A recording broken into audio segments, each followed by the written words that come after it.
మిత్రులు కరుణాకర్ రెడ్డి గారిని, అదేవిధంగా పార్లమెంట్ సభ్యులు గురుమూర్తి గారిని, మాజీ ముఖ్యమంత్రి పెద్దలు నారాయణ స్వామి గారిని కలుసుకోవటం జరిగింది. ప్రధానంగా నేను చాలా విషయాలకు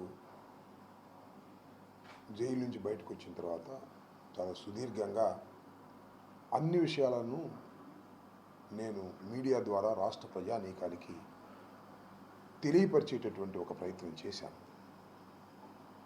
ప్రధానంగా ఈ సందర్భంగా నేను చెప్పదలుచుకున్నది ఏమిటంటే, ఈ రాష్ట్రంలో లా అండ్ ఆర్డర్ను కాపాడవలసిన, ప్రజలకు రక్షణ ఇవ్వవలసిన పోలీస్ వ్యవస్థను చంద్రబాబు నాయుడు గారు, లోకేష్ గారు పొలిటికల్ వెండేటా, రాజకీయ కక్షలను తీర్చుకోవడం కోసం ఉపయోగించడం అనేది చాలా విచిత్రమైన విష పరిణామంగా నేను భావిస్తున్నాను.